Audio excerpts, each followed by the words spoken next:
Programming की दुनिया में आपका स्वागत है। आज हम एक बहुत ही बुनियादी लेकिन जरूरी सवाल को समझने वाले हैं। वो सवाल जो हमारी इस्तेमाल की जाने वाली हर टेक्नोलॉजी के दिल में बसा है। कभी सोचा है हम जो कुछ भी लिखते हैं वो मशीन कैसे समझ लेती है?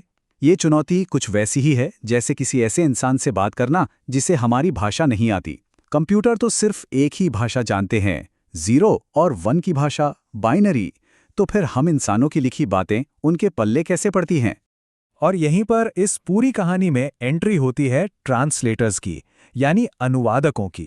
हमें किसी ऐसे की जरूरत है जो हमारी भाषा में लिखे कोड, जिसे हम सोर्स कोड कहते हैं, को पकड़कर उसे कंप्यूटर की 0-1 वाली भाषा यानी मशीन कोड में बदल सके।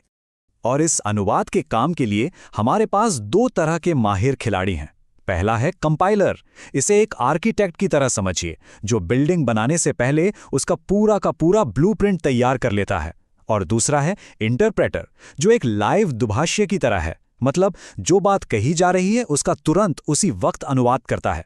तो चलिए देखते हैं कि ये दोनों आखिर काम कैसे करते हैं। तो ठीक है, सबसे पहले मिलते हैं हमारे आर्किटेक्ट से, यानी कंपाइलर से। ये वो है जो पक्का करता है कि काम शुरू होने से पहले ही सब कुछ एकदम तैयार हो। एक कंपाइलर को आप किसी किताब के अनुवादक की तरह देख सकते हैं। वो पूरी किताब लेता है, उसे एक नई भाषा में अनुवाद करता है और आपको एक तैयार छपी छपाई किताब दे देता है। अब एक बार वो किताब आपके पास आ गई तो आपको दोबारा उस अनुवादक की जरूरत नहीं पड़ती। तो कंपाइलर का काम करने का तरीका बड़ा सीधा है। 3 स्टेप्स का प्रोसेस है। पहले पूरा कोड पढ़ो, फिर उसे मशीन की भाषा में बदलो और आखिर में एक तैयार फाइल बना दो। और ये जो आखिरी एग्जीक्यूटेबल फाइल बनती है ना, वो अपने आप में पूरी होती है। उसे चलाने के लिए ओरिजिनल सोर्स कोड की कोई जरूरत ही नहीं। C और C++ जैसी भाषाएं ये रफ्तार के लिए ही बनी है, क्योंकि इनका कोड पहले से ही मशीन कोड में बदल चुका होता है। ये अविश्वसनीय तेजी से चल सकती हैं और इसीलिए इनका इस्तेमाल ऑपरेटिंग सिस्टम और हाई एंड वीडियो गेम्स बनाने में होता है, जहां हर मिलीसेकंड कीमती होता है।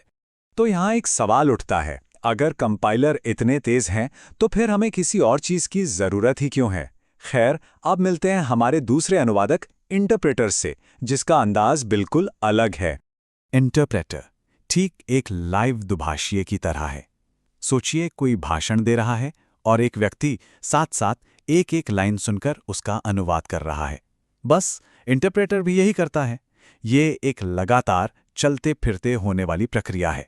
इंटरप्रेटर का प्रोसेस एक साइकिल की तरह है। एक लाइन पढ़ो, उसे चलाओ, फिर अगली लाइन पर जाओ और यही दोहराओ। और हाँ, हर बार जब प्रोग्राम चलता है तो इंटरप्रेटर को लाइन दर लाइन अनुवाद करने के लिए असली सोर्स कोड की जरूरत पड़ती है। पाइथन और जावास्क्रिप्ट जैसी भाषाएं अपने लचीलेपन के लिए जानी जाती हैं। सोचिए, वेब डेवलपमेंट या डेटा साइंस में आप लगातार चीजें टेस्ट करते हैं, बदलते हैं। इंटरप्रेटर आपको उन बदलावों को तुरंत देखने की आज़ादी देता है, बिना हर बार पूरे प्रोग्राम के दोबारा बनने का इंतजार किए। तो जब इन दोनों को आमने सामने खड़ा किया जाता है तो क्या होता है? चलिए देखते हैं कि कौन किस मामले में बेहतर है। देखिए, जब बात रफ्तार की आती है तो कंपाइलर साफ तौर पर जीत जाता है। कोई मुकाबला ही नहीं है, क्योंकि सारा अनुवाद का काम पहले ही हो चुका है। कंपाइल किया हुआ प्रोग्राम रॉकेट की तरह चल सकता है। इसीलिए परफॉर्मेंस वाली एप्लीकेशंस के लिए यह पहली पसंद है। इसको ऐसे समझिए, कंपाइल किया गया कोड एक दर्जी के सिले हुए सूट की तरह है, जो एक खास सिस्टम पर एकदम फिट बैठता है। वहीं इंटरप्रेट किया गया कोड एक डिपार्टमेंटल स्टोर के रेडीमेड सूट जैसा है। ये लगभग किसी पर भी फिट हो सकता है, बस शर्त यह है कि उसके पास सही सामान यानी इंटरप्रेटर होना चाहिए। कंपाइलर एक बहुत ही सख्त टीचर की तरह है। वो आपका काम जमा करने से पहले ही हर एक गलती पर लाल निशान लगा देगा। वहीं इंटरप्रेटर एक थोड़ा रिलैक्स टीचर है, जो गलतियां तभी बताता है जब आप उन्हें करते हुए उस लाइन तक पहुंचते हैं। और गलतियों को संभालने का यही फर्क इंटरप्रेटेड भाषाओं को वेब डेवलपमेंट और प्रोटोटाइपिंग के लिए इतना बेहतरीन बनाता है। आप एक छोटा सा बदलाव कर सकते हैं, उसे तुरंत चला सकते हैं और फौरन नतीजा देख सकते हैं। उस लंबी कंपाइल प्रक्रिया से गुजरने की जरूरत ही नहीं। अच्छा, सुरक्षा के बारे में क्या? यहां भी एक दिलचस्प फर्क है।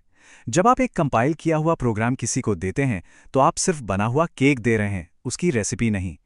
इंटरप्रेटेड भाषाओं के साथ आपको अक्सर रेसिपी यानी सोर्स कोड भी देना पड़ता है।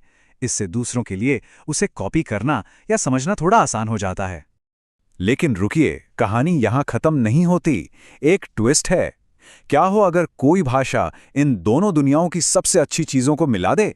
और यहीं पर एंट्री होती है हाइब्रिड मॉडल की। जावा ने इसका एक बहुत ही चतुर समाधान निकाला।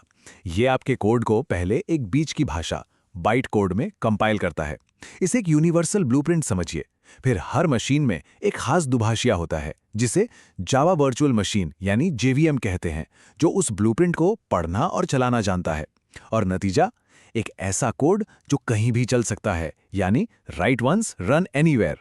तो इस सारी जानकारी के बाद आखिर किसी प्रोजेक्ट के लिए कौन सा बेहतर है? चलिए इसे आसान बनाते हैं। सी को अपने ऑपरेटिंग सिस्टम के लिए बेमिसाल रफ्तार चाहिए, पाइथन को डेटा एनालिसिस के लिए तेजी से प्रयोग करने की क्षमता चाहिए, जावा को अपनी बड़ी एंटरप्राइज एप्लीकेशन के लिए स्थिरता और पोर्टेबिलिटी चाहिए, और जावास्क्रिप्ट को वेब को चलाने के लिए हर जगह चलने की क्षमता चाहिए। तो सबसे अच्छा कौन है? सच तो यह है कि इसका कोई एक जवाब नहीं है। ये सब इस बात पर निर्भर करता है कि ज़रूरत क्या है। क्या रफ्तार चाहिए, लचीलापन चाहिए, या फिर डेवलपमेंट की स्पीड? सही काम के लिए सही टूल चुनना ही सबसे ज़रूरी है। तो हम आपको इसी सवाल के साथ छोड़े जाते हैं। भविष्य का अगला गेम चेंजिंग ऐप या सॉफ्टवेयर किससे बनेगा? कंपाइलर की रॉ पावर से या इंटरप्रेटर के डायनामिक लचीलेपन से? ये सोचना वाकई में बहुत दिलचस्प है।